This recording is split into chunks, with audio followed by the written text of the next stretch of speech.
Onubio, la empresa líder de Huelva en medios audiovisuales e informáticos, patrocina este espacio.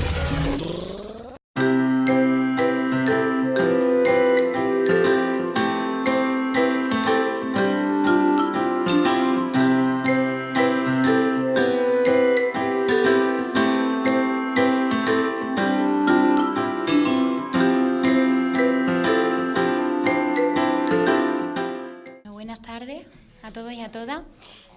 Va a dar comienzo la exposición de comunicaciones. Para el desarrollo de las mismas, pues yo voy a hacer que vayan subiendo de... Bueno, vamos a mantener el orden que se encuentra en el programa y vamos a ir saliendo pues de dos en dos, ¿vale? Vais a tener una duración como máximo de 10 minutos. No sé si os dará tiempo suficiente o no en 10 minutos de presentar vuestras comunicaciones. Son 9 comunicaciones las que se presentan, pero bueno, es el tiempo estipulado, como máximo 10 minutos. En primer lugar, doy la palabra a Andrea Maroñas, Ángela de Valenzuela y Rubén Martínez con la comunicación titulada Educar en y para la convivencia, los bancos del tiempo escolares como herramientas socioeducativas. Hola, soy Andrea. Bueno, y doy la palabra a Andrea. Tiene 10 minutos, ¿vale?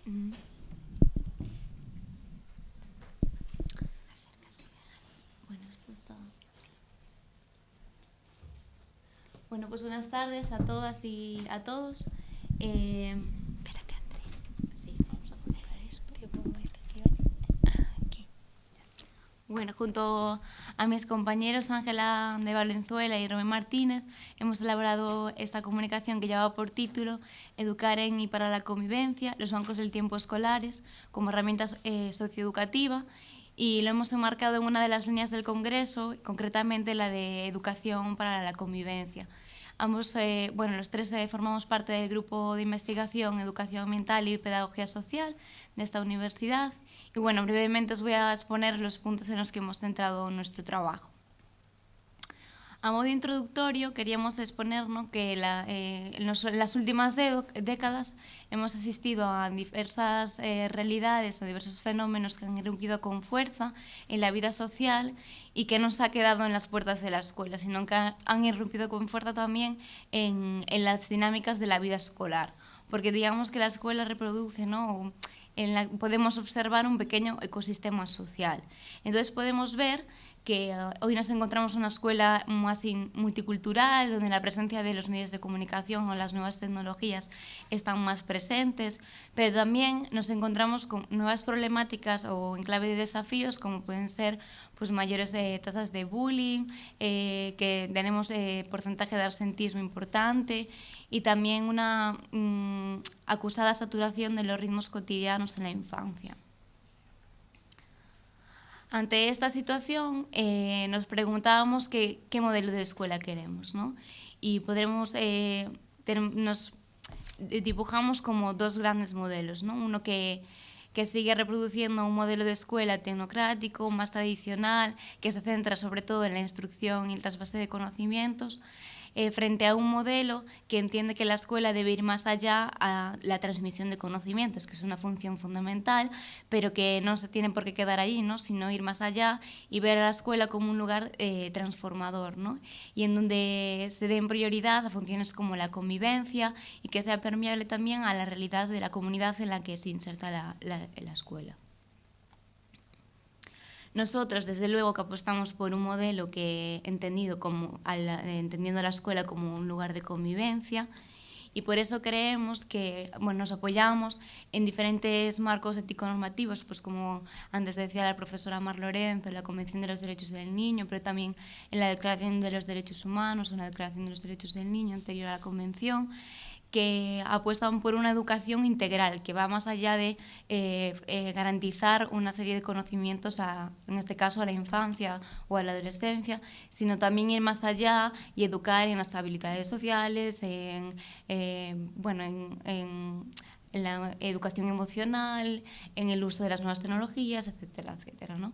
Entonces, queríamos incidir en esta idea del profesor Ortega de entender a la escuela como mucho más allá de una agencia distribuidora de conocimiento, ¿no? Como un trasvase aséptico de información, e incidir en esa apuesta que hacía Delors de aprender a ser y a convivir juntos. Creemos que la escuela es un lugar idóneo para incidir en estos aspectos y, por lo tanto, no dejar de un lado esa función de educar en conocimientos, pero sí poner al mismo nivel otras funciones de igual importancia para la escuela, como pueden ser las de socialización o el desarrollo de la personalidad o de la identidad.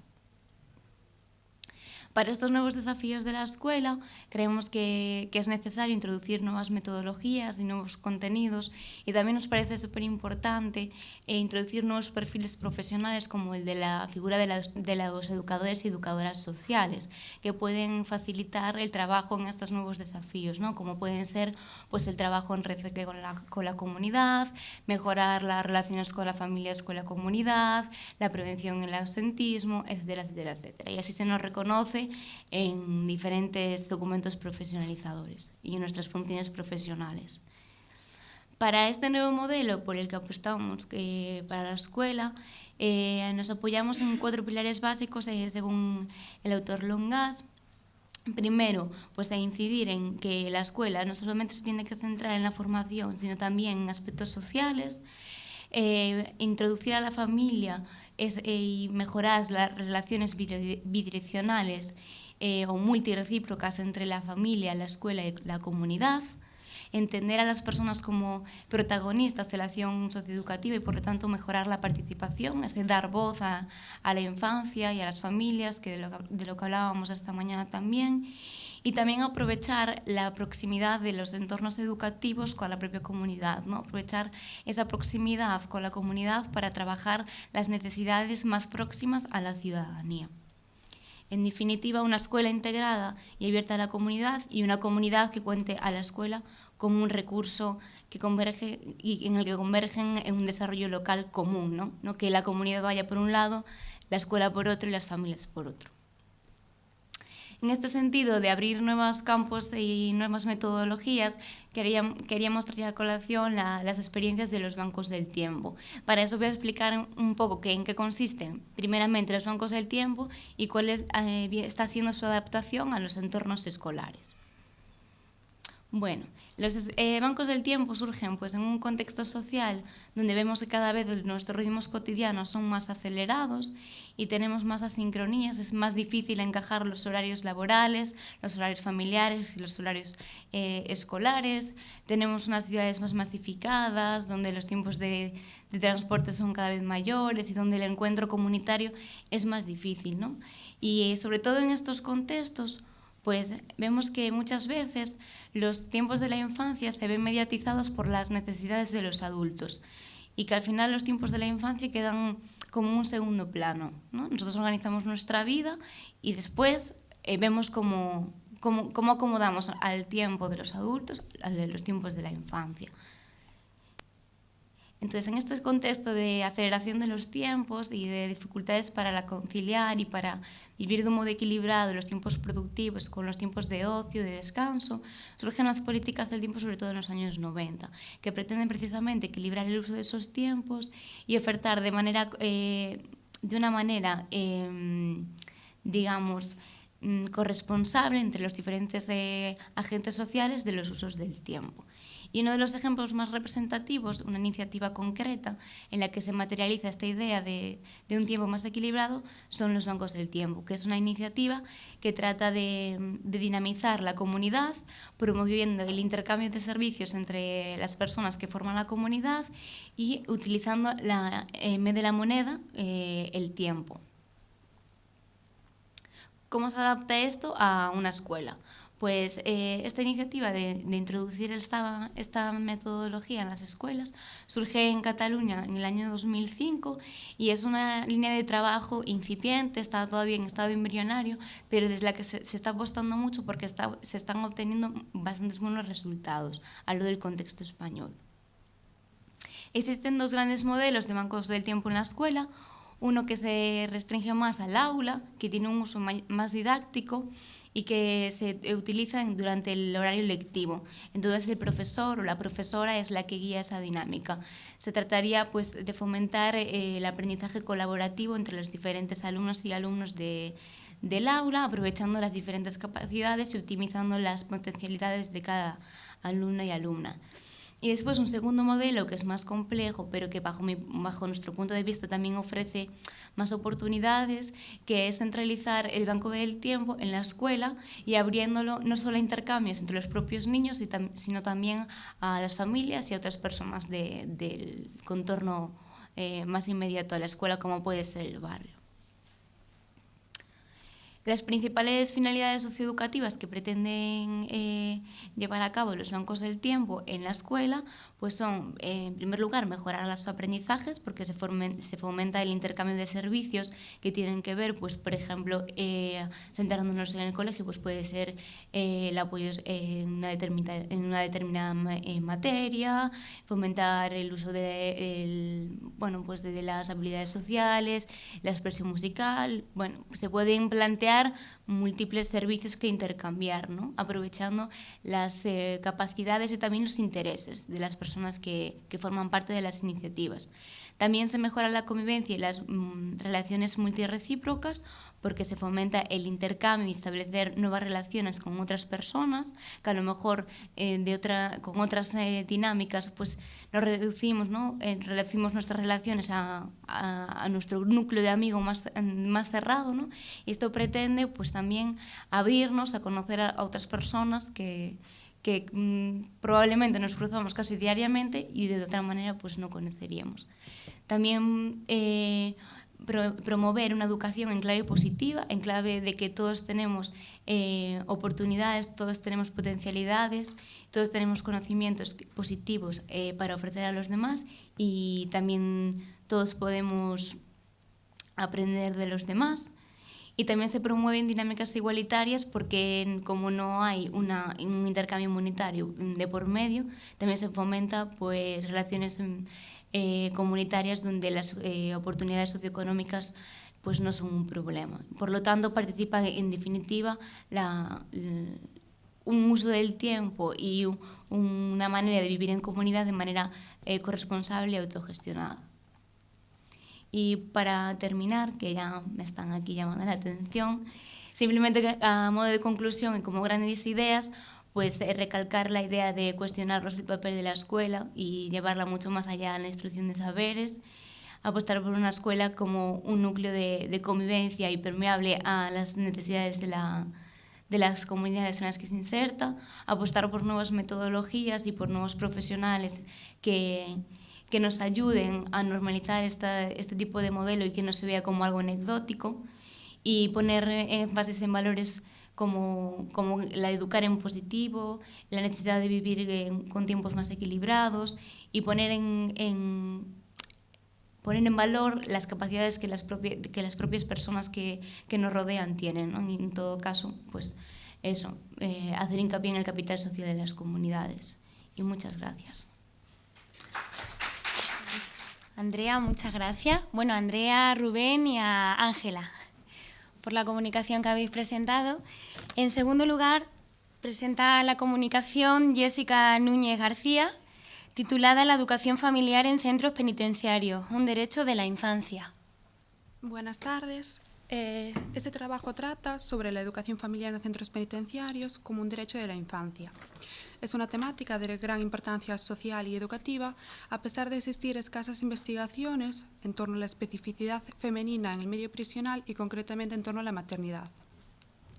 Por lo tanto, existe la necesidad de ampliar y continuar con este conocimiento sobre esta cuestión, prestando especial atención tanto a los menores que se encuentren acompañando a la madre en el centro penitenciario como a los que se sitúen en el exterior pero están a vivir la situación del encarcelamiento de sus progenitores.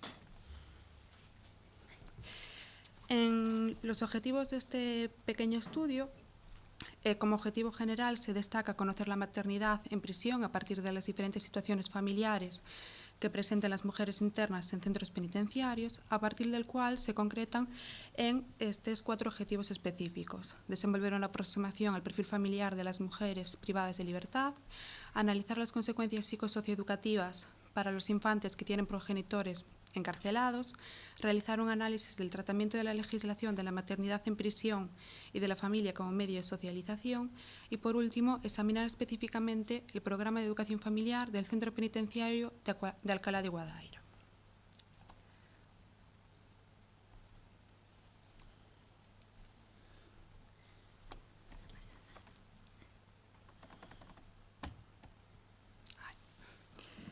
En lo referente al perfil familiar de las mujeres internas, primeramente el estado civil cobra gran importancia, ya que evidencia la realidad de las reclusas con responsabilidades familiares y la continuidad y semejanza de la familia adquirida con la familia suya de origen.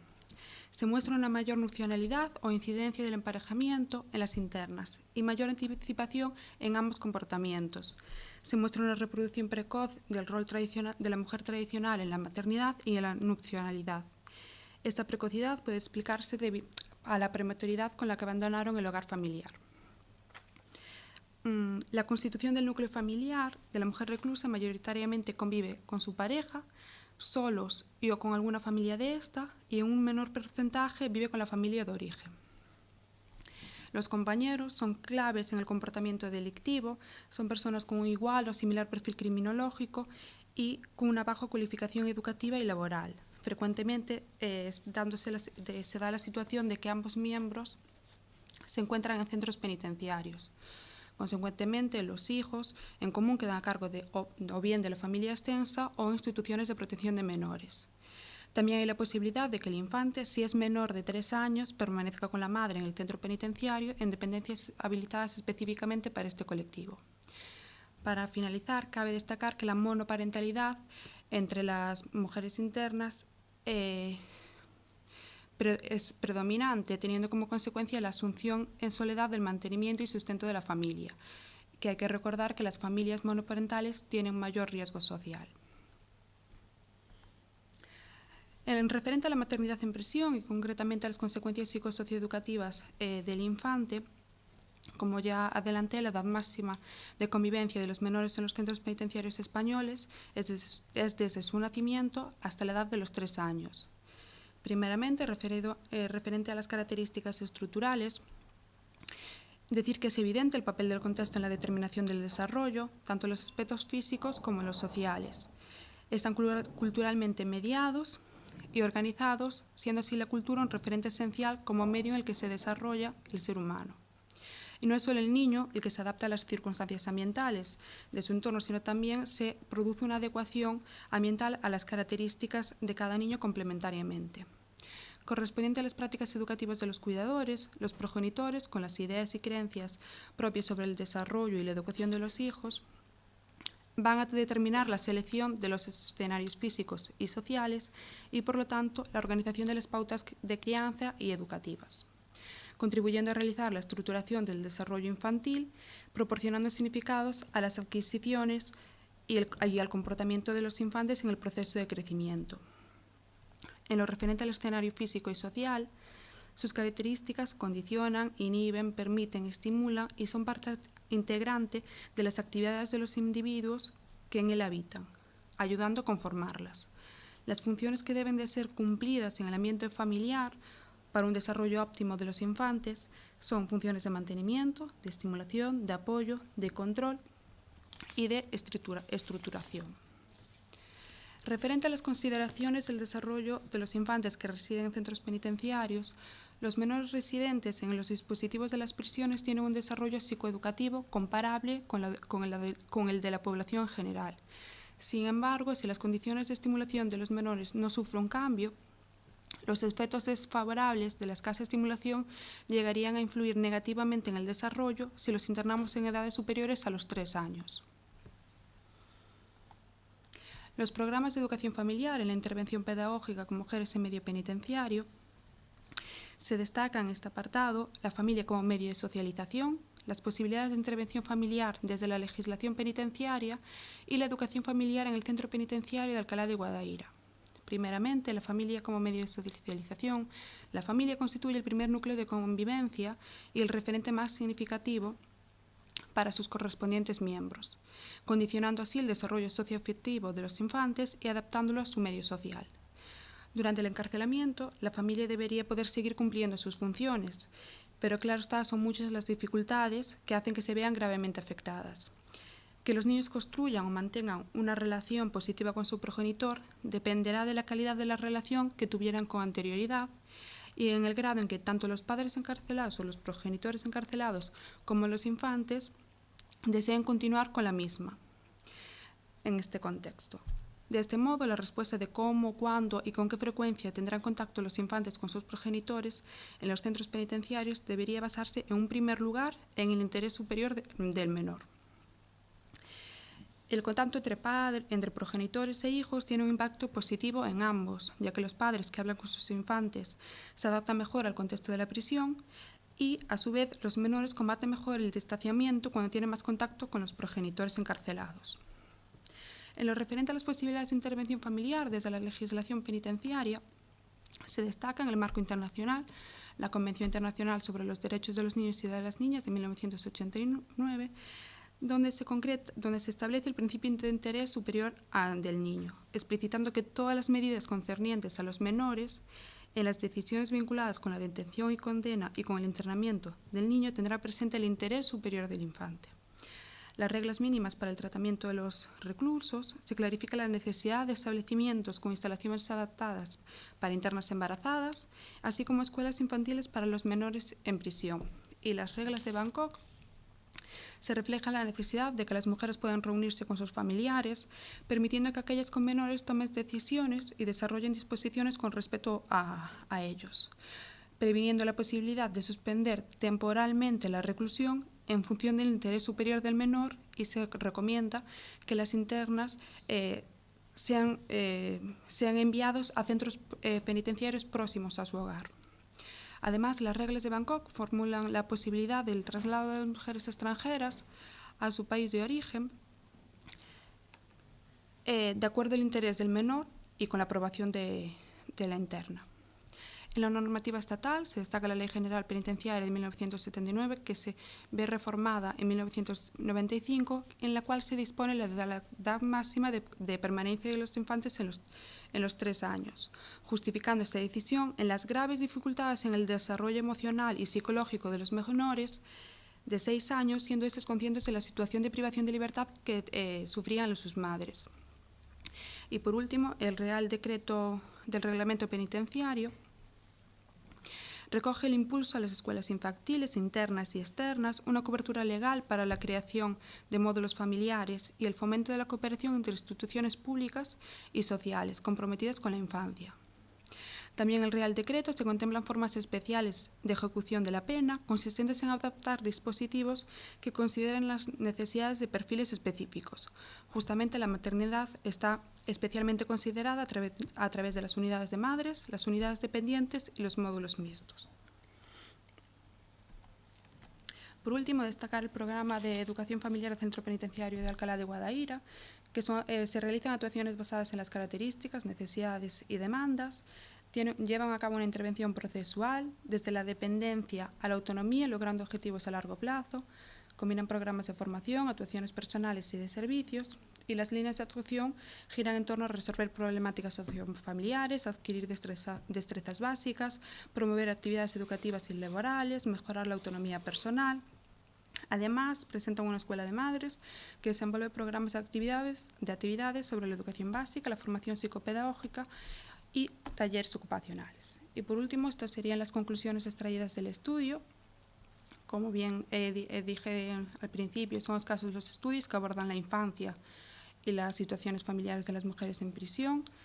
Existe una dificultad para lograr el equilibrio entre el cumplimiento de la privación de libertad por parte de los progenitores y los derechos de los infantes.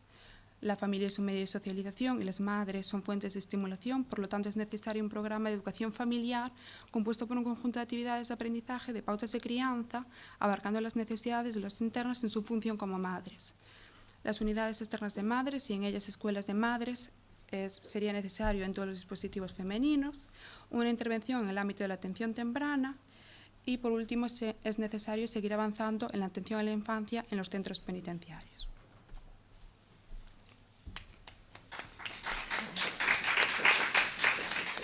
Muchas gracias, Jessica. En tercer lugar, se presenta la comunicación de Leticia López Castro, titulada El ciberacoso ciberbullying, pautas de intervención para familias y docentes. Vale. Buenas tardes a todos y a todas. Cabe mencionar antes de nada que esta comunicación parte del exhaustivo análisis documental que hemos realizado para la investigación financiada por la Diputación de Coruña sobre la prevalencia del ciberbullying en niños entre 6 y 12 años. Bien, vamos a mencionar brevemente el índice, que es la estructura que voy a seguir para esta presentación. Para comenzar, una breve introducción, indicando un poco pues, las características del ciberacoso, muy a grosso modo. En segundo lugar, vamos a centrarnos en las pautas de intervención para padres, tanto aquellas de carácter más general como aquellas de carácter más específico, incluyendo pautas concretas en función del papel que desempeñe el hijo o hija en la situación de ciberacoso, es decir, tanto para los chicos que sean ciberagredidos como los que estén ejerciendo el ciberacoso. Y en tercer lugar nos vamos a centrar en las pautas de intervención para los docentes, es el tercer punto que veis. También primero mencionaremos pautas más generales y después pautas más específicas. Y por último, unas breves conclusiones. Comenzamos muy brevemente hablando de la situación que se nos presenta atendiendo a los cambios actuales en nuestra organización social, que parten también en gran medida por las tecnologías de la información y de la comunicación, que actualmente están presentes en la vida diaria de los niños y de las niñas a edades cada vez más tempranas. Han supuesto grandes cambios en nuestra organización social, como decimos, y debemos de tenerlos en cuenta porque suponen también grandes riesgos. Estos riesgos son un nuevo frente, podemos considerarlos que son un nuevo frente para la educación de nuestros niños y jóvenes del momento actual, no del mañana, porque ya es un frente en la actualidad. En este contexto, una de las mayores preocupaciones, tanto de los padres como de los profesionales del ámbito educativo, es que el correcto uso de estas tecnologías, intentar reducir la posibilidad de riesgo de sufrir estas situaciones de ciberacoso, ¿no? Por lo tanto, vamos a definir brevemente qué es una situación de ciberacoso. Podemos decir que es una conducta entre niños y niñas que incluye chantajes, vejaciones, insultos y que siempre tiene que ser realizada a través de las tecnologías de la información y de la comunicación. Nos referimos, por lo tanto, a medios digitales como el correo electrónico, la mensajería instantánea, las redes sociales, la mensajería de texto, la publicación de vídeos y de fotografías en plataformas virtuales. Este fenómeno, por lo tanto, se reconoce como una de las mayores preocupaciones tanto de padres como de los profesionales del ámbito educativo. Y es cierto que es debido porque supone una nefasta repercusión sobre el desarrollo personal y social de la víctima y, en concreto, sobre el desarrollo socioafectivo, moral y cognitivo, así como el desarrollo de la personalidad de las víctimas, claro. Bien, entonces nos vamos a centrar a continuación en aquellas pautas de intervención para los padres. No cabe duda de que las familias desempeñan un destacado papel a la hora de prevenir el ciberacoso. Vamos a mencionar aquellos aspectos clave para que no se produzca el fenómeno. Deberíamos de empezar por una relación basada en la confianza y en la comunicación, que se aborden los conflictos mediante una resolución pacífica, controlando el uso que nuestros hijos hacen de las redes sociales y dominando nosotros las nuevas tecnologías. También encontramos pautas más generales y básicas como instalar los ordenadores en zonas comunes del hogar, establecer un horario para el uso del ordenador, inculcar un uso responsable de la cámara web y involucrar al menor en la protección tanto de sus imágenes como de los datos. También debemos de tener en cuenta que la supervisión y la comunicación deben de ser siempre constantes. Tras haber detectado la situación del ciberacoso, las pautas más específicas que se dirigen a a los padres son reunir aquellas evidencias que les hayan permitido detectar la situación de ciberacoso y procurar la seguridad del menor. Empezaríamos por esas. También, de seguido, se tendría que informar al centro educativo, preferiblemente al profesor o profesora que desempeñen el rol de tutor o tutora de aula. Pero también se aconseja ponerse en contacto bien con el director o con el orientador del centro. De tal modo, deben de tener una posición clara y colaboradora con el centro escolar para seguir el protocolo establecido, independientemente de que el hijo sea el ciberagresor o el agredido. Además de estas pautas, existen otras dirigidas únicamente a los padres del menor que desempeña el papel de ciberacosador. Estas son: no consentirle la conducta, sino que informarle de la repercusión que esta conducta tiene sobre el desarrollo de la víctima; colaborar activamente tanto en la sensibilización de la comunidad educativa como en las medidas que se adopten para la resolución de este conflicto. Y por otro lado, encontramos también pautas para las familias de las víctimas. Estas se centran sobre todo en demostrar confianza y apoyo, mostrar empatía, evitar el sentimiento de culpa e implicarse activamente con la resolución de esta situación de conflicto. Por último, cabe mencionar otras pautas que no son tan destacadas, pero que también se pueden tomar en consideración en función del caso de ciberacoso.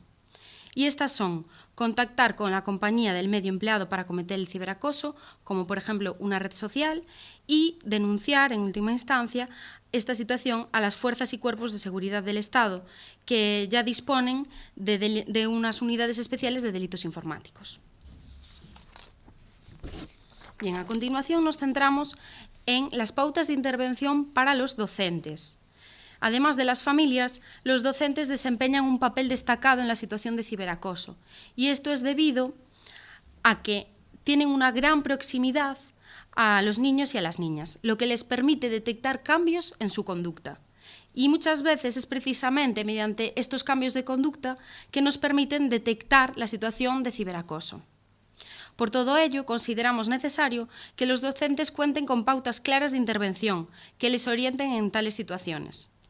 Con respecto a las pautas más generales y básicas, se aconseja que el profesorado implemente campañas de sensibilización, fomentando el desarrollo de una buena comunicación y de una buena empatía, un clima afectivo bueno en el aula, así como analizando en grupo las consecuencias personales y sociales de los comportamientos violentos y estableciendo soluciones colectivas a estos comportamientos violentos, buscando en común unas soluciones colectivas. Los tutores de aula también pueden utilizar las tutorías para trabajar con ellos el uso seguro y responsable de Internet y de las redes sociales. Y por último, sería indispensable que conozcan el protocolo de actuación para intervenir de la forma más óptima si se identifica alguna víctima de ciberbullying. Bien, continuamos con las fases que aparecen en las pautas más específicas para los docentes, que las tenemos especificadas en la siguiente diapositiva. Una vez identificado el ciberacoso, que para ello es imprescindible que, como bien dijimos, los profesores se mantengan alerta y estén atentos a los cambios de conducta que presentan los alumnos, pues también se sugiere que se instalen mecanismos de detección de estas situaciones, como por ejemplo puede ser un buzón en el aula. Un buzón en el que los niños puedan comentar las situaciones que les preocupan o de las que han sido testigos o partícipes. Y una vez identificada, como decimos, esta situación de ciberacoso, será el docente el que deba de informar de esta situación, ya que es obligación de los ciudadanos, de acuerdo con el artículo 13 de la Ley Orgánica de 1996 de Protección Jurídica del Menor, que toda persona o autoridad, y especialmente aquellos que por su profesión o función detecten una situación de maltrato, de riesgo o de posible desamparo de un menor, lo deben de comunicar a la autoridad o a sus agentes más próximos. Por lo tanto, los docentes deben de informar inmediatamente de esta situación a la dirección del centro o a otros profesores y, entre todos, seguir el protocolo establecido. Una vez hecho esto, se deben de consensuar medidas urgentes de protección a la víctima, de suerte que se designe una persona de referencia y de apoyo para esta. También deben de ponerse en contacto con las familias de los menores involucrados, o de ser el caso de los responsables legales.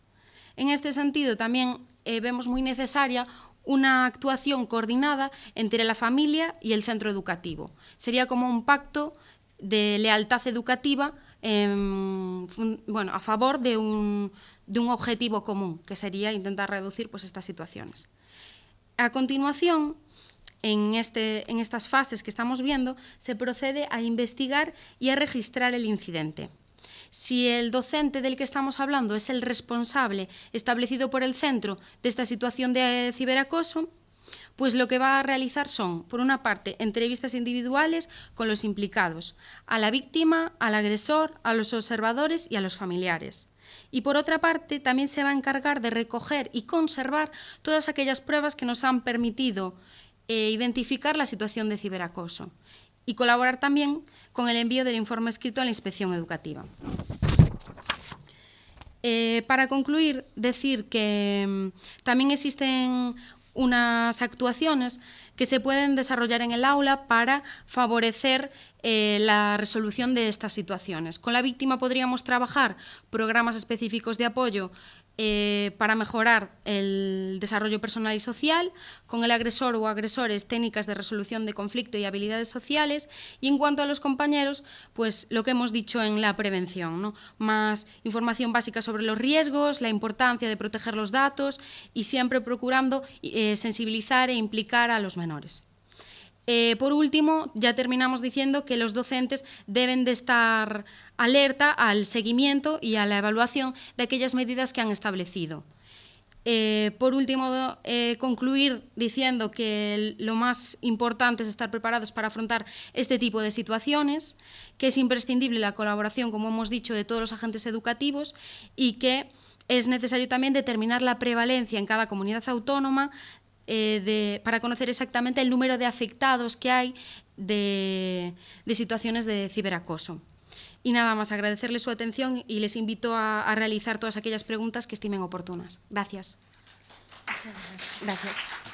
En cuarto lugar, se presenta la comunicación de Leticia también y Cristina Varela, titulada La educación familiar y la atención temprana de la infancia que reside en centros penitenciarios en España. Bueno, buenas tardes. A continuación abordamos esta comunicación que lleva por título La educación familiar y la atención temprana en la infancia que reside en centros penitenciarios en España. Vamos a intentar no ser muy reiterativas porque ya el tema lo abordó completamente la profesora Mar Lorenzo y continuó con él Jessica. Entonces intentaremos centrarnos en aquellos aspectos en los que no se centraron ellas tanto.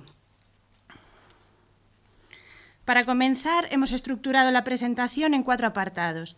El primero se corresponde con la introducción, en la que se menciona a grosso modo la situación legal de los niños y de las niñas en el ámbito penitenciario y los dispositivos penitenciarios de la atención a la infancia en el sistema penitenciario español. En segundo lugar, nos centramos en la atención temprana como respuesta a esas necesidades psicosocioeducativas de la infancia en los contextos penitenciarios. En tercer lugar, nos centramos en si la educación familiar podría potenciar las capacidades parentales con el fin de reducir el riesgo que esta situación supone para el desarrollo de los infantes. Y, por último, hemos extraído unas conclusiones finales que mencionaremos como cierre de esta presentación. Como sabemos, las mujeres en prisión continúan representando un porcentaje muy bajo en relación a los hombres dentro del ámbito penitenciario y esta reducida representación ha conllevado a lo largo de la historia su invisibilidad dentro y fuera de prisión.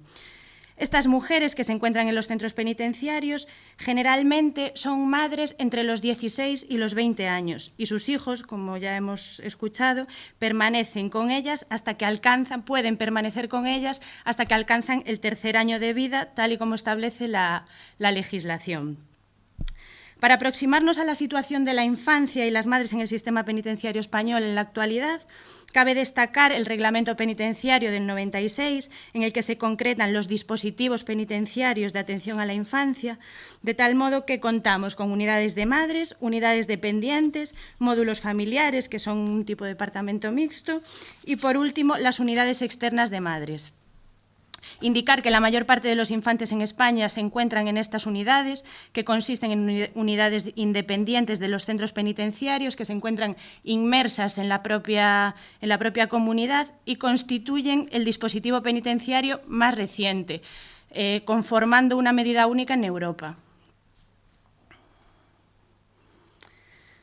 Partimos de que el nacimiento o la permanencia en prisión se reconocen como un factor ambiental de riesgo para el desarrollo infantil, porque pueden comprometer su desarrollo integral e incluso podrían facilitar la aparición de dificultades en la adquisición de determinados hitos en su desarrollo. Ante esta situación de riesgo para el desarrollo infantil, las posibilidades de la atención temprana la pueden convertir en una medida inexcusable. La atención temprana consiste en un conjunto de acciones orientadas a la prevención y la intervención asistencial de los niños y de las niñas que se encuentran en situación de riesgo y, a su vez, un conjunto de intervenciones con el que se actúa para poder garantizar las condiciones y la respuesta familiar ante estas circunstancias. Por lo tanto, la atención temprana en centros penitenciarios posibilitaría, por un lado, la detección temprana de estos trastornos del desarrollo infantil, que es ineludible para poder incidir en una etapa del desarrollo que destaca por esa gran plasticidad del sistema nervioso, de modo que las posibilidades terapéuticas puedan alcanzar mayor eficacia. Por otro lado, la intervención asistencial, que consiste en actividades dirigidas hacia el niño y su entorno con el objetivo de mejorar las condiciones de su desarrollo, de forma que sería posible tanto reducir o superar los trastornos o disfunciones en el desarrollo como prevenir esos trastornos secundarios. Implica también la intervención familiar, de modo que los padres y las madres puedan conocer y comprender la realidad de su hijo o de su hija, sus capacidades y sus limitaciones. Así podrían actuar como agente potenciador del desarrollo del niño, teniendo en cuenta sus necesidades y procurando su bienestar. Para llevar a cabo esta intervención es necesaria su planificación con carácter global y de forma interdisciplinar, considerando las capacidades y dificultades del niño y de la niña en los distintos ámbitos del desarrollo, así como su proceso evolutivo. También debemos tener presentes las posibilidades y las necesidades de los demás miembros de la familia y los recursos de los que se dispone en estos centros penitenciarios. Además de esa atención temprana, esta es una foto de uno de los módulos, del módulo familiar que tenemos en Madrid. Pues además de la atención temprana, hemos hecho referencia a la necesidad de la educación familiar en estos centros. Actualmente los talleres ocupacionales y los programas educativos son escasos, son puntuales y están centrados en actividades que refuerzan esos roles tradicionales de la mujer.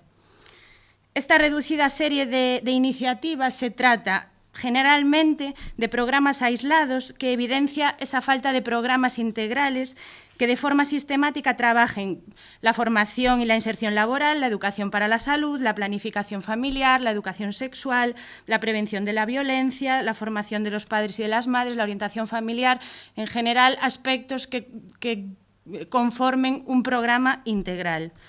Y finalmente, como parte fundamental de esta educación familiar, cabe destacar esta formación de madres y de padres que consiste en un conjunto de actividades de aprendizaje dirigidas a estas madres con el objetivo de proveerlas de modelos adecuados en prácticas educativas. Así pues, los que participan en estos programas de formación podrán aumentar la estimulación de cara a sus hijos y mejorar la calidad de sus interacciones. Además, se observa con ello un efecto positivo en el desarrollo infantil cuando se realiza esto a una edad temprana.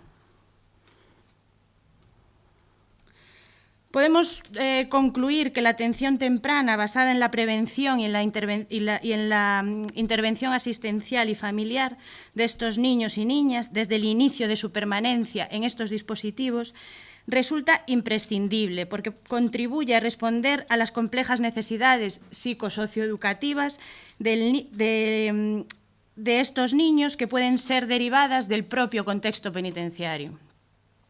Y por último, creemos que un programa de educación familiar llevado a cabo de forma integral, como decimos, y sistemática, podría potenciar las capacidades parentales lo cual permitiría reducir ese riesgo que la permanencia en prisión supone para el desarrollo de los niños y de las niñas hijos de las reclusas. Sin más, agradecer vuestra atención y, como decía mi compañera, estamos para las preguntas que puedan suscitarles. Muchas gracias. Muchas gracias, Leticia y Cristina. En quinto lugar, se presenta la comunicación de Paula Autón Oviedo, titulada Evaluación de la exactitud y velocidad lectoras en castellano en alumnos de segundo de educación primaria. Bien, la primera comunicación, en esta comunicación se presenta una prueba para evaluar la exactitud y velocidad lectoras en castellano en escolares que comienzan segundo de educación primaria, elaborada por el Grupo de Investigación Optimización de Lenguajes Múltiples de la Universidad de Santiago de Compostela, a través de un proyecto de investigación subvencionado por la Xunta de Galicia y fondos FEDER.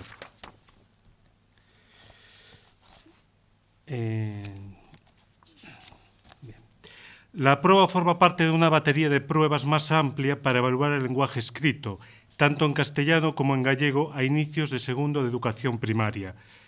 Concretamente, esta batería está formada por una prueba de comprensión lectora, otra de expresión escrita y una tercera para evaluar la exactitud y velocidad lectoras. En esta comunicación me voy a centrar únicamente en la prueba de exactitud y velocidad lectoras en castellano, Exale 2. La prueba de cribado de exactitud y velocidad lectoras, cuyo nombre reducido es Exale 2, se recomienda aplicarla al inicio del curso de segundo de educación primaria sobre el mes de octubre.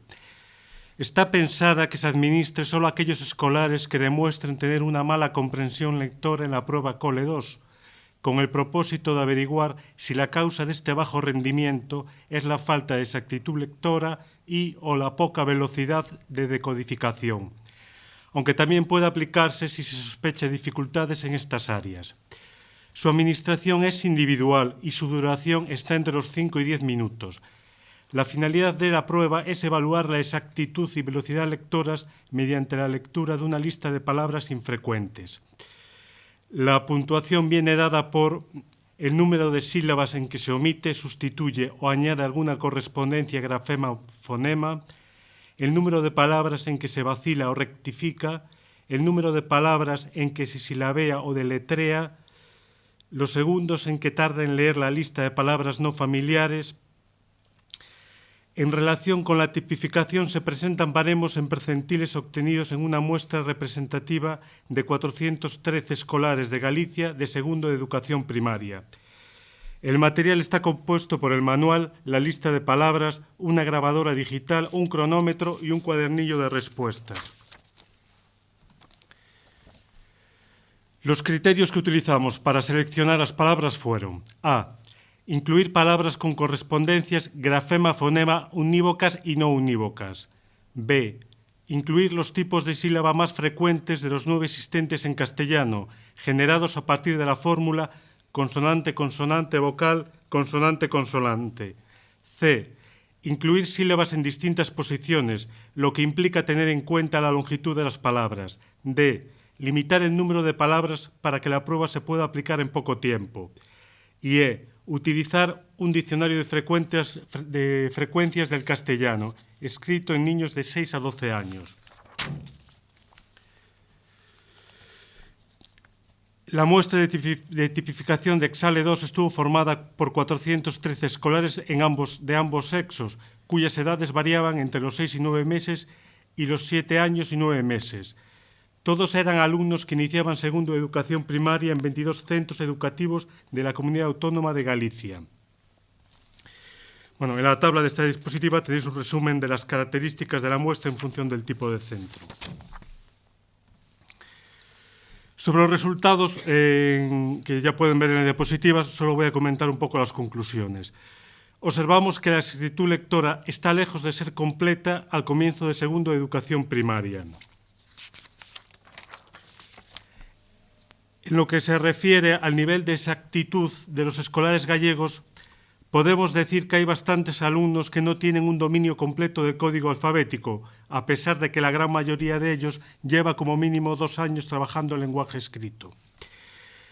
Con respecto a la automatización, los escolares evaluados en este estudio tienen una velocidad lectora aproximada de 25 palabras por minuto, que dista bastante de lo que sería esperable para su edad y curso académico, entre 50 y 60 palabras por minuto.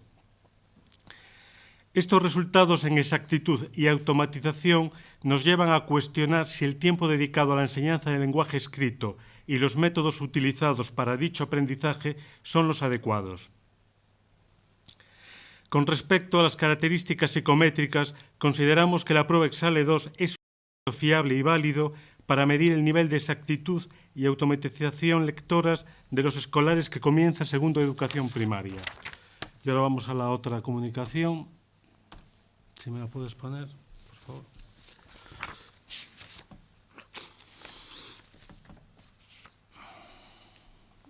Que era el que nos daba problemas, ¿no? ¿Sigue dando problemas? Sí. Pues si no, déjala así, también, sí.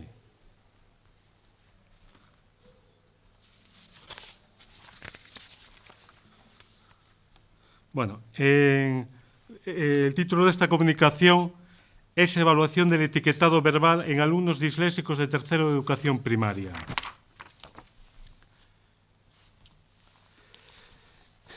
Como ya sabéis, las dificultades de lectura se han asociado con déficits en los procesos de reconocimiento rápido y recuperación de estímulos lingüísticos presentados visualmente.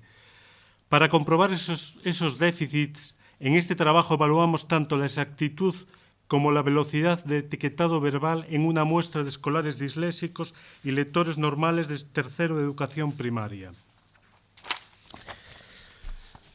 La muestra estuvo formada por 63 escolares de tercero de educación primaria de las comunidades autónomas de Galicia y Cataluña, de los cuales 31 eran disléxicos y 32 lectores normales de las mismas características que el grupo de disléxicos, pero sin dificultades en lenguaje escrito. Las edades de los niños estaban comprendidas entre los 7 años y 10 meses y los 8 años y 9 meses.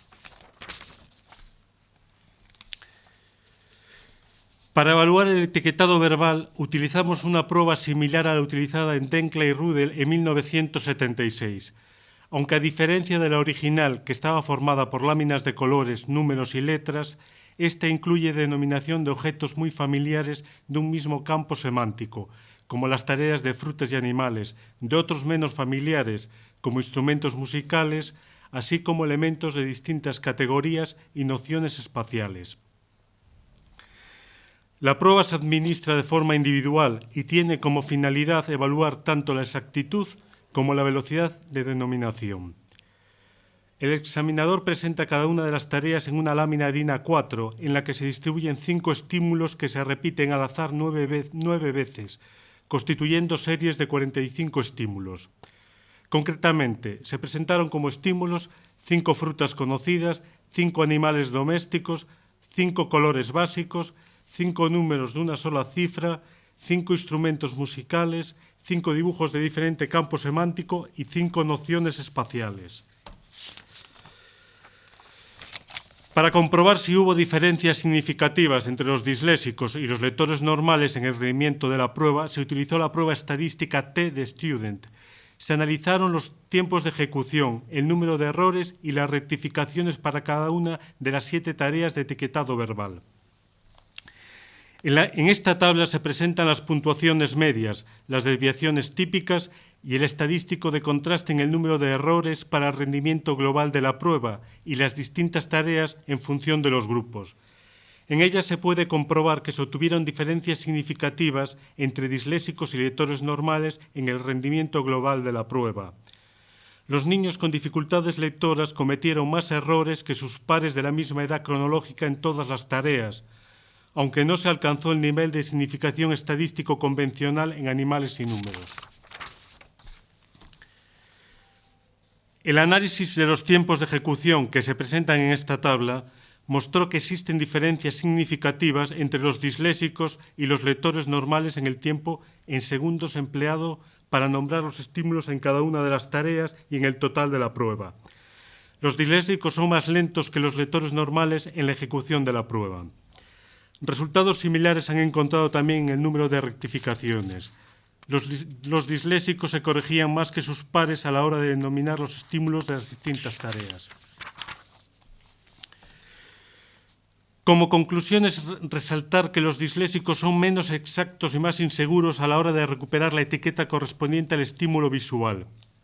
Esta mayor inexactitud se incrementa especialmente en las tareas de instrumentos musicales, frutas y miscelánea y se reduce considerablemente en la tarea de números. Ello podría interpretarse por el grado de familiaridad de los niños de esta edad con los estímulos de las tareas, ya que el incremento de exposición a los números conlleva una automatización de los mismos. En la tarea de miscelánea también pudo haber influido la utilización de campos semánticos diferentes. En lo que respecta a la velocidad de denominación, se repitió un patrón similar al de la exactitud. Los disléxicos son más lentos en las tareas de denominación que los lectores normales. Esta lentitud es más acusada ante estímulos de frutas, instrumentos musicales y miscelánea y disminuye en la tarea de números. La mayor inexactitud en estas tareas podría afectar a la latencia global en las mismas. Consideramos, por tanto, que las tareas de etiquetado verbal presentadas en este estudio pueden ser una herramienta muy útil en la prevención primaria de las dificultades lectoras. Gracias por su atención. Muchas gracias a Paula, que ha elaborado las comunicaciones. En séptimo lugar, presentan la comunicación Rubén, Andrea y Ángela, titulada El derecho de la infancia a experimentar la naturaleza, un derecho humano olvidado. Pues todo vuestro. Bueno, en el ordenador donde lo hice se veía transparente el fondo de la pantalla, ¿eh? Disculpad. Bueno, me llamo Rubén Martínez García y a mi lado me acompaña Ángela de Valenzuela y bueno, nuestra otra compañera Andrea Maroñas, que hemos realizado la comunicación titular El derecho de la infancia a experimentar la naturaleza, un derecho humano olvidado. Empezamos en primer lugar con una breve introducción a lo que será la comunicación, ¿no? Bueno, resulta una realidad innegable realmente decir que la infancia de hoy en día no tiene nada que ver con la infancia realmente de hace unos pocos años. Pensamos incluso en cuando nosotros éramos niños y seguramente no tenga nada que ver con la infancia que tienen a día de hoy nuestros niños, ¿no? Sobre todo si nos centramos en aquellas tipo de experiencias que tienen lugar al aire libre y en contacto con la naturaleza, ¿no? La infancia de hace años estaba mucho más en la calle, jugaba más con otros niños en la calle. Ahora la infancia de hoy en día es una infancia que está mucho más recluida en espacios cerrados y podríamos decir que incluso tienen una vida más virtual que una vida real, ¿no? Esto ha llevado a que diversos investigadores hayan analizado las consecuencias que pueda tener esa falta de contacto de los más pequeños con los entornos naturales, ¿no? Con la naturaleza. A partir del año 2005, el prolífico autor estadounidense Richard Louv se hizo muy famoso con el bestseller Last Child in the Woods, El último niño en los bosques, ¿no? Donde daba cuenta de esta realidad, ¿no? Y acuñó el término de trastorno por déficit de naturaleza, que no pretende ser en ningún momento un término médico, ni mucho menos, ¿no? Sino una manera de llamar la atención de esta problemática que cada vez se está acentuando más, ¿no? Evidentemente es muchísimo más notable en ciudades grandes, ¿no? Que en pequeñas ciudades, pero la tendencia es que va en aumento. Desde esta perspectiva, lo que nosotros defendemos es la necesidad de proteger realmente a la infancia en este sentido, ¿no? De garantizarles las posibilidades que hemos tenido nosotros o nuestros padres o nuestros abuelos, ¿no? De poder tener contacto con los espacios naturales, ¿no? Por las innumerables ventajas que suponen para la salud tanto física como psíquica e incluso para la del propio planeta. En este sentido, planteamos el problema, ¿no? Estamos viviendo un grave proceso de desnaturalización, eso es una realidad innegable, ¿no? Los motivos que condicionan esta realidad, pues los podremos dividir principalmente en 4, aunque seguramente son muchos otros, ¿no? Estamos viviendo un proceso masivo de urbanización de los entornos. Cada vez las ciudades son más grandes, los pueblos ahora ya no son pueblos, sino que llegan a ser pequeñas ciudades y las pequeñas ciudades se convierten en megaciudades, ¿no? Esto trae consigo que realmente los niños tengan menores oportunidades de poder tener contacto con la naturaleza. Según datos de la ONU del año 2014, más de la mitad de la población del mundo ya reside en entornos urbanos y según datos de UNICEF del año 2012, el 43,9% del colectivo infanto-juvenil de 0 a 19 años vive en ciudades de más de medio billón de habitantes. Evidentemente esto condiciona muchísimo sus posibilidades de poder tener contacto con la naturaleza, ¿no? Por otro lado, también destacamos ahí la realidad de las agendas infantiles sobrecargadas. Cada vez los niños tienen menos tiempo de poder ser niños, ¿no? Cada vez tienen menos posibilidades de poder jugar, ya sea al aire libre o jugar simplemente, ¿no?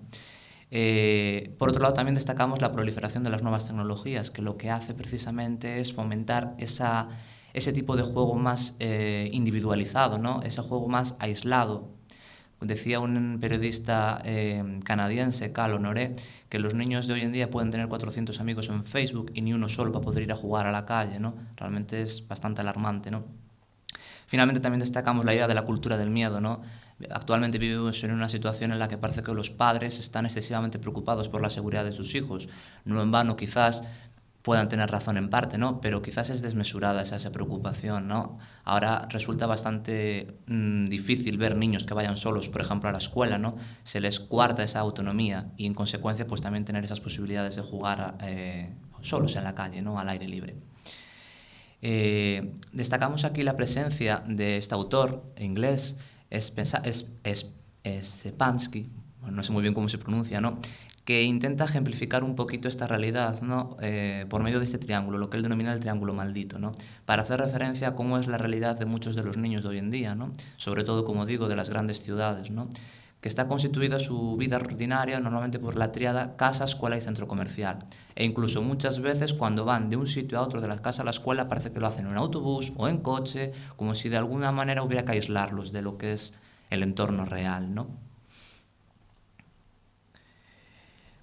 ¿Por qué es necesario realmente recuperar esa reconexión o tener esa reconexión con la naturaleza? Bueno, los motivos realmente están más que estudiados en la literatura científica desde un punto de vista físico, tanto psíquico y cognitivo, incluso también medioambiental, ¿no? Desde un punto de vista físico, bueno, como todos sabemos, la problemática de la obesidad, ¿no? El tipo de vida sedentaria que tienen cada vez más niños, ¿no? Según datos de la OMS, actualmente hay 42 millones de niños con esta enfermedad y se estima que la cifra se duplique en los próximos años, alcanzando la friolera de 70 millones en el año 2025. Ante esta realidad parece evidente que la falta de juego, también de movimiento, de estar al aire libre, ¿no? También puede ser un factor importante que lo condiciona. En esta línea, los investigadores Bell, Wilson y Liu en el año 2008 descubrieron que cuanto más espacios verdes tenían los barrios, menor era el índice de masa corporal de los niños. Evidentemente, no el hecho de estar en contacto con la naturaleza no hace que tengan menos problemas de obesidad, pero sí que facilita la idea de que puedan tener mayor capacidad de movimiento y de juego.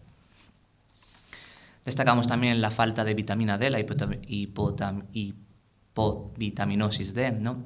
En un estudio realizado en el año 2009, descubrieron que más de las 3/4 partes de la población estadounidense, por ejemplo, tenía falta de este tipo de carencia de este tipo de vitamina, que se consigue de manera natural a través del sol, ¿no? También problemas respiratorios relacionados con el asma, por problemas de contaminación del aire, etcétera, ¿no?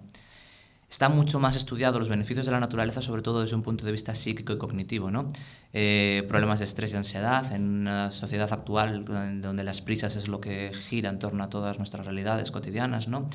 Hay un estudio realizado por el catedrático de Psicología Ambiental y su grupo de investigación de la Complutense de Madrid, ¿no? José Antonio Corraliza, donde dejaron claro que el estrés y la ansiedad, que cada vez afectan a más niños fruto de este tipo de ritmos acelerados, puede verse disminuido en gran medida por el tener contacto con la naturaleza. Es decir, no con esto se defiende que con el contacto de los entornos naturales se impida que un niño sufra estrés o ansiedad, pero sí que otorga a estos niños una mayor capacidad de afrontamiento de ese tipo de problemáticas.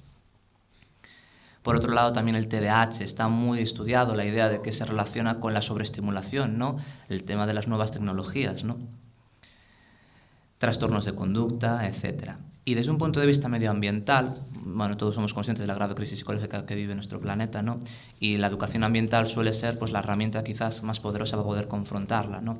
Lo que pasa es que la educación ambiental, sobre todo desde las escuelas, tiende a centrarse especialmente desde el punto de vista intelectual, ¿no?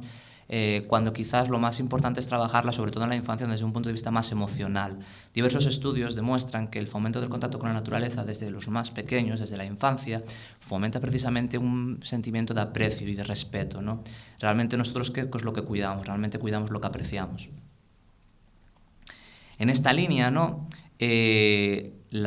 Diversos movimientos, diversas plataformas, sobre todo a partir de la publicación del libro de Richard Louv en el año 2005, han defendido la necesidad de volver a esa conexión con la naturaleza, ¿no?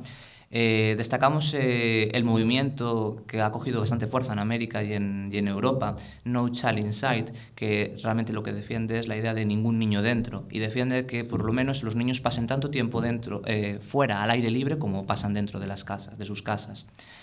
Destacamos también la red internacional Children and Nature Network, ¿no? Que lo que pretende también es analizar la situación que tienen los niños en este sentido, ¿no? Y también dan cuenta de los numerosos estudios que hay en torno a los beneficios que supone el contacto con la naturaleza, y están luchando también por que este derecho de la infancia sea reconocido jurídicamente, ¿no? Lo mismo también la Fundación Weird.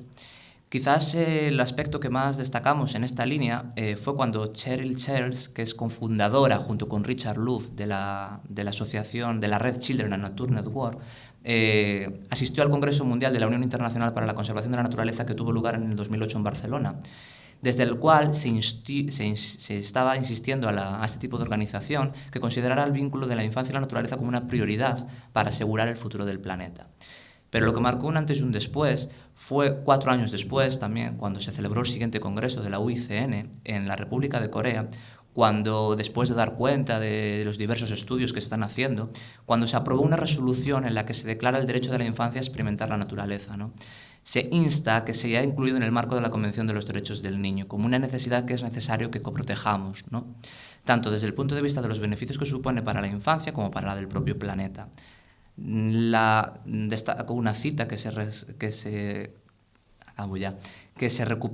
recupero de ese tipo de esa resolución que pone.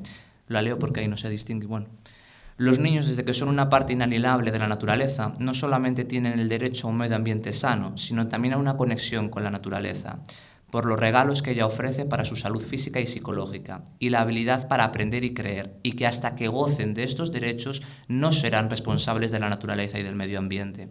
Es decir, hasta que no les reconozcamos este derecho de poder tener contacto con el medio ambiente, tampoco los podemos hacer el día de mañana responsables de no cuidar o proteger la naturaleza o el medio ambiente. Como conclusiones, entonces, destacamos la idea de que vivimos un progresivo proceso de desnaturalización, especialmente el colectivo infanto-juvenil. Existen múltiples evidencias científicas que avalan la necesidad de reconectarnos con la naturaleza, tanto desde un punto de vista para la salud y el bienestar como medioambiental. En los últimos años el movimiento de vuelta a la naturaleza ha cogido fuerza, pero todavía hay mucho que trabajar por ello. Y debemos tener en cuenta que no hay causa que merezca más alta prioridad que la protección y el desarrollo del niño, de quien depende la supervivencia, la estabilidad, el progreso de todas las naciones y, de hecho, de la civilización humana. Y es necesario que cuidemos pues realmente este aspecto que consideramos desde nuestro punto de vista de vital importancia. Gracias. La siguiente comunicación también es de Ángela, Rubén y Andrea y se denomina Implicaciones de la concepción sociocultural de la infancia y de la juventud en el sistema de protección de menores, el programa Mentor como una buena práctica. Buenas tardes a todas y a todos. Mi nombre es Ángela de Valenzuela. Pertenezco al grupo de investigación en Pedagogía Social y Educación Ambiental de la Universidad de Santiago de Compostela.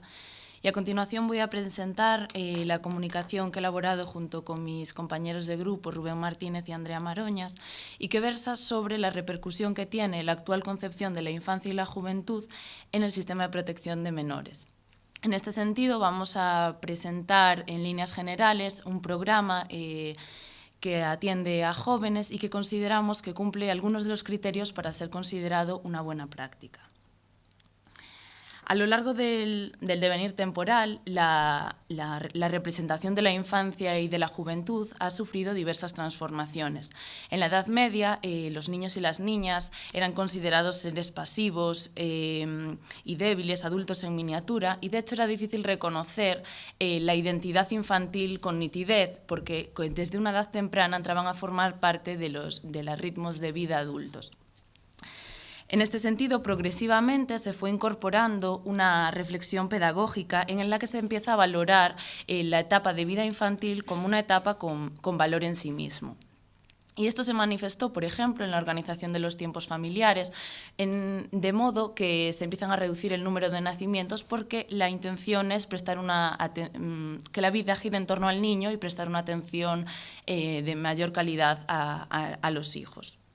No obstante, hubo que esperar hasta la edad contemporánea, hasta el siglo XX, para que se produzca una transformación sustancial en esta representación de la infancia y la juventud. Y fue con la aparición de políticas y tratados centrados en la protección de la infancia. De ahí que surge el niño y los niños y las niñas como sujetos de derecho, es decir, con voz propia. En este sentido, compartimos con Laura Cruz que no se trata de una realidad objetiva y universal, la infancia, sino que se trata de una construcción social que va cambiando según el contexto y a lo largo del tiempo. En este sentido, esta comunicación surge por ver cómo, a pesar de estas transformaciones que se han ido sucediendo en relación a la representación de la infancia, lo cierto es que todavía existe una perspectiva basada en la edad y en parámetros biologicistas en torno al desarrollo humano y con ello al colectivo infantil y juvenil. Es decir, existe un discurso homogeneizador que obvia que el contexto social, cultural y familiar y las experiencias vividas por las personas también influyen en el desarrollo humano. En este sentido, consideramos que esta concepción estandarizada que existe de la infancia y de la juventud repercute especialmente en negativo en los menores acogidos residencialmente, ya que al cumplir la mayoría de edad se ven obligados a abandonar el recurso que hasta el momento les había estado ofreciendo protección. Con todo, nuestra intención no es criticar el acogimiento residencial, sino que estamos totalmente de acuerdo con Bravo y del Valle en que actualmente cumple una función esencial en la protección de la infancia, sino que nuestra pretensión es analizar la repercusión que está teniendo y la influencia de esta concepción estandarizada de la infancia en el sistema de protección de menores y con ello reflexionar y sensibilizar sobre la importancia de que se lleven a cabo acciones socioeducativas orientadas a mejorar la calidad de vida de los niños y niñas. Consideramos que existen tres motivos en líneas generales que se podrían considerar la base para entender por qué creemos que es relevante que se lleven a cabo medidas en esta línea.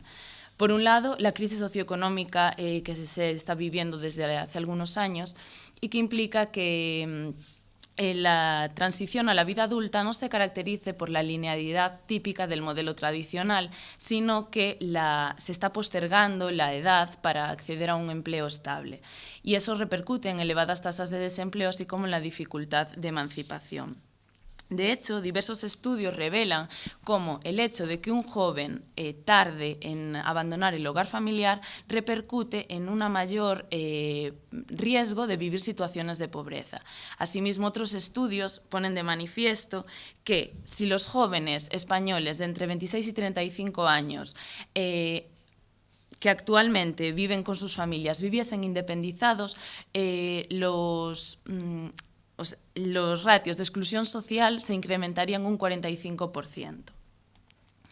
Además, vemos como, a pesar de que han evolucionado las medidas de protección, de hecho se recoge como los niños y las niñas se debe primar su estancia en un hogar familiar, siendo las medidas prioritarias tanto el hogar que es su hogar y si no una medida de acogimiento familiar o la adopción, todavía prima el acogimiento residencial.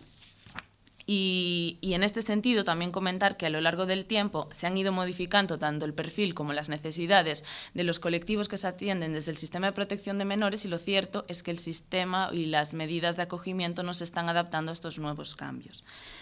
Además, otro de los motivos que nos gustaría resaltar es que el estado de bienestar español se caracteriza por un reducido gasto social en los jóvenes, así como también un limitado apoyo a la emancipación y a la autonomía.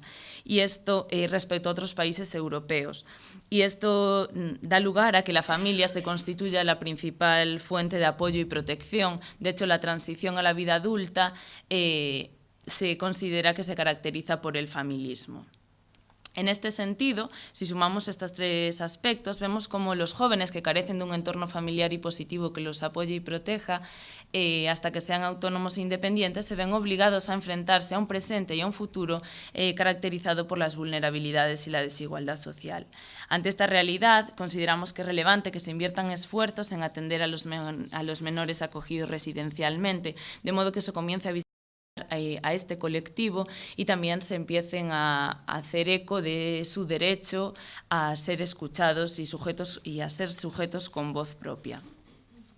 Asimismo, es necesario que se promuevan programas de emancipación dirigidos a este colectivo y en este sentido Bravo y Del Valle proponen la creación de redes de pisos específicos para jóvenes tutelados que acaban de cumplir la mayoría de edad, así como también que se lleve a cabo un modelo de intervención basado en una red de servicios diversificados, es decir, que se atienda a las necesidades específicas y particulares de la infancia y la juventud. En definitiva, que se emprendan acciones de cambio que favorezcan a este colectivo entendido desde la perspectiva de los derechos, es decir, como su derecho a vivir en condiciones de dignidad y justicia y no desde una perspectiva sobreproteccionista y de paternalismo. En esta línea de lo expuesto anteriormente, consideramos que el programa Mentor, que es un programa que se desarrolla en la Comunidad Autónoma de Galicia, podría considerarse una buena práctica y que responde a algunos de los parámetros que acabamos de establecer. Voy a ir muy rápida. Es un programa que a pesar de que nació orientado a la inserción laboral, fue ampliando sus objetivos a lo largo del tiempo hasta ser un programa integral de inserción sociolaboral que atiende a jóvenes de entre 16 y 21 años que se encuentran en fase de salida del sistema de protección. Y la finalidad es prevenir situaciones de riesgo y favorecer su inclusión social y laboral de este colectivo. Decir que es muy importante, que se basa en la importancia del protagonismo del joven a lo largo de todo el proceso. Bueno, para ir muy rápido, a pesar de que el término de buena práctica está muy en boga, lo cierto es que todavía no existe una definición única y consensuada sobre qué significa y cuáles son los criterios para considerar una buena práctica. Lo que sí es cierto es que se basa en el protagonismo de la persona. Partiendo de un modelo de buenas prácticas de inclusión social de Santibáñez y otros autores, consideramos estos criterios son algunos de los criterios que caracterizan al programa Mentor y a IGASIES 3 como la entidad responsable de su ejecución. Visto que casi no hay tiempo, solamente los voy a nombrar. No obstante, en la comunicación se pueden leer por qué consideramos que estos criterios se pueden considerar de buena práctica. La acción en red, la innovación, la integralidad, el impacto positivo, la transferibilidad y la efectividad. Muchas gracias por vuestra atención. Finalmente, se presenta la comunicación de Estefanía Lema Moreira y varios autores, supongo que serán tus compañeros, están ahí sentados, titulada Propuestas de mejora sobre la reforma del sistema de protección de menores desde los propios profesionales. Yo siento mucho el tener que cortaros, el tener que daros 10 minutos. Yo os daría muchísimo más tiempo a cada uno de vosotros, pero bueno, tenéis las comunicaciones también para leerlas. Bueno, buenas tardes. Muchas gracias en nombre de... Bueno, si me abre... En nombre tanto de Escarabellando como del Colegio de Educadoras y Educadores Sociales de Galicia. Para nosotros es un honor participar activamente en este congreso, así como ser entidad colaboradora. Ay, ¿cómo se ponen? Aquí, en este. Ahí. Ahí. Bueno, muy brevemente vamos a presentar una recopilación de datos que hemos trabajado sobre la reforma del sistema de protección de menores. ¿Aquí le doy? No. Sí, mira, te sale aquí. Ah, bueno. Aquí le puedes ver. Bueno, gracias. Sobre la reforma del sistema de protección de menores que entró en vigor el pasado julio del 2015, ¿no? Se dieron dos leyes, una ley orgánica y una ley ordinaria, que reformaban la ley, el sistema de protección de menores, la ley 1/1996, el precedente. Introdujo muchos cambios, algunos de ellos referidos a los derechos de los menores y a los deberes, que era una de las cuestiones que venía señalando desde el 2013 el Comité de Naciones Unidas de Derechos del Niño. Ha habido una serie de cambios conceptuales, entre ellos ha habido varias novedades, como la adopción abierta o los menores víctimas de violencia de género. También la actuación de la Administración Pública supuso diversos cambios, principalmente a nivel procesal, con la reforma de la ley de ejecución, la ley de enjuiciamiento civil.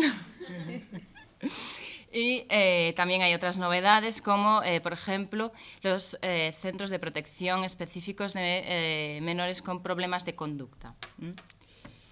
¿Qué somos Escarabellando? Pues Escarabellando somos un grupo de educadoras y educadores sociales bastante reciente, nos creamos en el 2013, creo, ¿no? 2013, por ahí, y trabajamos de forma altruista y voluntaria, principalmente defendiendo los derechos y, bueno, y la intervención y el trabajo del educador social dentro del ámbito de la infancia, ¿no? Ahí recogemos los objetivos, no os voy a hablar mucho de ello porque como no tenemos tiempo, pues pero bueno, podéis verlos y podéis poneros en contacto con nosotros cuando queráis. Lo que sí os voy a comentar es que dentro de este marco de trabajo, lo que hemos hecho el año pasado, y teniendo en cuenta esta reforma del sistema de protección de menores, hemos creado un encuentro, el Encuentro de Infancia y Educación Social en la Universidad de Coruña, que lo celebramos el 17 de abril del año pasado.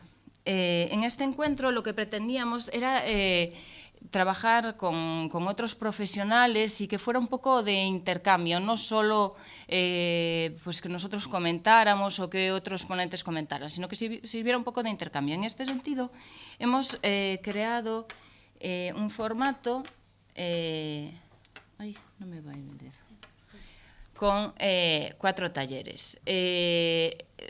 Los participantes elegían uno de los talleres y en estos talleres, que se realizaron de forma simultánea, cada uno de ellos trabajaba cada uno de los bloques en los que nosotros hemos dividido las principales modificaciones de las leyes ordinaria y orgánica de reforma del sistema de protección de menores, ¿vale?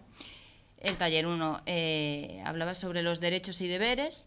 Taller 2 sobre acogimiento. En este sentido incluimos pues, el acogimiento especializado, el acogimiento familiar, el acogimiento residencial.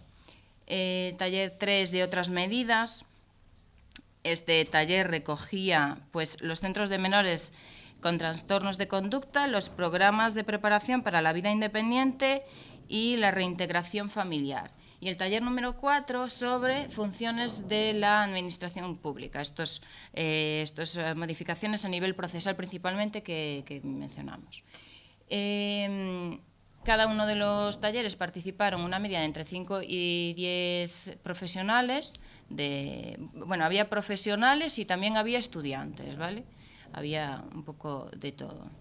Y nosotros lo que hemos hecho ha sido recoger las conclusiones de cada uno de ellos, ¿vale? En cada uno de estos talleres. Y lo que hemos obtenido, bueno, los resultados los dividimos también en los 4 talleres. Lo que hemos obtenido, no sé si se puede leer muy bien, en cuanto al primer taller sobre derechos y deberes, no sale completo. Bueno, creo que no sale completo, pero la crítica principal que estos participantes señalaban era que la comunicación de los derechos y los deberes a los menores es fundamental y que esto no suele hacerse. Y esto además tiene que ser tratado desde la propia legislación. Además, los menores deben de poder hacer quejas a el trabajo educativo, no solo otras quejas que tengan que ver con cosas que pueden tener o no tener. También los intereses y las necesidades individuales son derechos que los profesionales y los estudiantes participantes en este taller señalan que deben ser entendidos como derechos y no como problemas. También la legislación consideraban estos participantes que debe retroalimentarse de la realidad.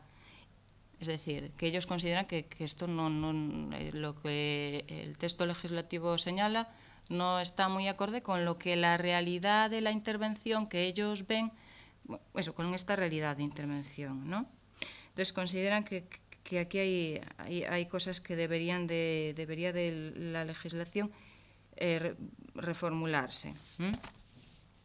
También consideran que es necesario que la ley provenga de recursos que faciliten esta puesta en práctica de derechos y deberes de los menores, que no hay que esperar a que una ley señale que estos derechos se deben de cumplir y estos deberes, sino que los propios profesionales deberíamos de, en nuestra práctica, facilitar este cumplimiento, ¿no? Y también que el marco legal debe de acoger los recursos de participación en su definición. Y ellos nos proponían las asambleas, ¿no? Y que esto debería ser un concepto que la legislación debería de recoger, fórmulas específicas. En cuanto al segundo de los talleres, sobre las tres formas de acogimiento especializado, familiar y residencial, sobre el acogimiento especializado, lo que nos dicen los profesionales es que esto no está regulado, no está especificado, es decir, no se especifica la remuneración, no se especifica cuestiones como la formación necesaria, la experiencia requerida, etc. Consideran que existen importantes lagunas en este aspecto, en cuanto a cómo la legislación recoge el acogimiento especializado. En cuanto al acogimiento familiar, algunas de las cuestiones que estos participantes han señalado es que faltan mecanismos de seguimiento que faciliten el retorno de los menores a sus familias de origen, ¿no? Esto es algo que además desde Escarabellando venimos recogiendo desde el 2013, antes de tener estos talleres, ¿no? Es algo que nosotros desde nuestra práctica también hemos visto y también recogemos de otros profesionales antes de este momento. También los plazos para pasar de acogimiento familiar a una adopción deberían de ser más flexibles y estar más adaptados a cada casuística concreta, ¿no? Consideran también la necesidad de mediación entre familias de acogida y familias biológicas, principalmente cuando se trata de una familia ajena, ¿no? Y también el interés superior del menor consideran los participantes que no se tiene suficientemente en cuenta cuando hablamos de este tipo de acogimiento familiar. Bueno, y esta cuestión sobre el interés superior del menor lo extrapolan también el acogimiento residencial. En cuanto al acogimiento residencial, concretamente señalan que los plazos deben de ser más realistas. Volvemos a la cuestión de los casos específicos, ¿no? Cada menor tiene sus circunstancias y los plazos que se establecen no siempre se adecúan a los casos. También se señala que se debe de normalizar la situación de los centros de menores para evitar las etiquetas, los sesgos. Y esto es una cuestión que los participantes consideran que debe recogerse. ¿Esto es para mí? Ah. que debe recogerse en la legislación. Perdón, ya me dio la risa. Bueno, y en cuanto al tercer taller sobre centros de menores con trastornos de conducta, los programas de preparación para la vida independiente y la reintegración familiar, se señala que los recursos en general no son suficientes.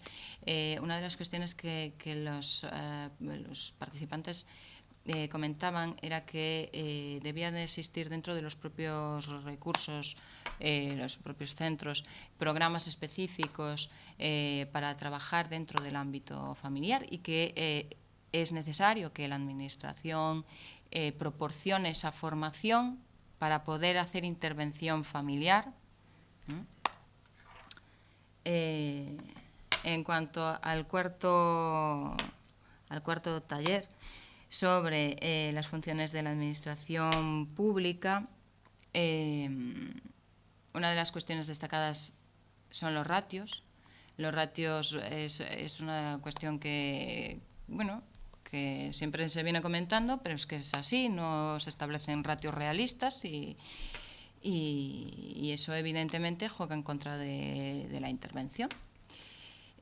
También volvemos a la cuestión de la necesidad de formación específica para centrar la intervención en las personas y en sus derechos. La desconexión de la Administración pública con el tercer sector. Es otra de las cuestiones también que destacan estos participantes, ¿no? Y que también esto da lugar muchas veces a problemas con el propio Servicio de Protección de Menores autonómico, ¿no? Y también los servicios sociales comunitarios suelen estar sobrecargados. Cualquier persona que conozca el trabajo de un educador familiar esto lo sabe perfectamente. No son capaces de abarcar todos los casos que tienen y por lo tanto no podrán darle la atención que se merecen y la atención necesaria. En cuanto a las conclusiones y discusión,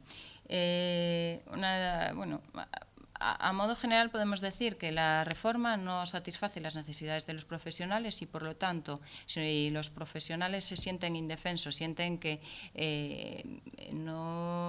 los recursos siguen siendo innecesarios, que no se cuenta con ellos para las reformas del sistema de protección en los que ellos ejercen. Esto crea que ellos se sientan inseguros en su propia labor de intervención y crea que pues una desapetencia, ¿no?